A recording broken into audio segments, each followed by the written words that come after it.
Hello' নমস্কাৰ। আমি বৰপেটাত আহিছোঁ যেতিয়া বৰপেটা সত্ৰখনো এবাৰ দৰ্শন কৰি ল'বৰ কাৰণে আহিছোঁ। ইয়াত আমি ধুনীয়াকৈ ধূপ চাকি লৈ ল'লোঁ। লৈ পেলাই সত্ৰৰ দুয়োবাৰ আপোনালোকে আহিলে পাবই, ধূপ চাকি আনিব নালাগে। আৰু আহি পেলাই এয়া আমি চাবলৈ আহিলোঁ এয়া শ্ৰী ৰামমাতাৰ ভেটি। মানে ইয়াতে প্ৰত্যেক গোঁসাইৰে এটা এটা নিজৰ কোৱা থাকে, প্ৰত্যেক গোঁসাইকে এটা এটা নিজস্ব কোৱা দি তেওঁলোকক গা ধোৱা হয় যেতিয়া কিবা পাতিব। আৰু তাৰপিছত সেইফালে এয়া ধুনীয়াকৈ কৃষ্ণৰ অৱতাৰসমূহ মানে হেৰি কৰি থোৱা হৈ আছে। আৰু এই ভাগ হ'ল মূল মানে কীৰ্তন ঘৰ ভাগ।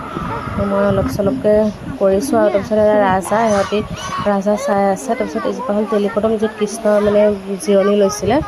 জিৰণি লোৱাৰ পিছত এয়া অক্ষয় বন্তি। মাইকী মানুহটো তাত সোমাব নিদিয়ে, সেইকাৰণে মানে আমি বাহিৰৰ পৰাই চালোঁ।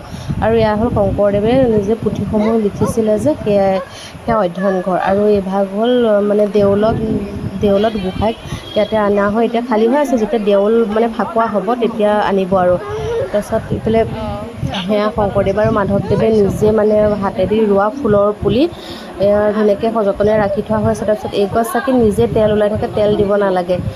তাৰপৰা আমি চালোঁ ইফালে কলীয়া দমন কৰা, কৃষ্ণই যেতিয়া কলীয়া দমন কৰিছিলে তেনেকৈ সেয়া কৰিছিলে। তাৰপিছত ইফালে আৰু এয়া পাপ মানে কোন মানুহে পাপ কৰিলে কি হয়, পাপৰ শাস্তি ইয়াতে পায়, সেইখিনি বৰ্ণনা কৰি থোৱা হৈছে। এনেকৈ আমি চাইছোঁ আৰু থুলমূলকৈ অলপ।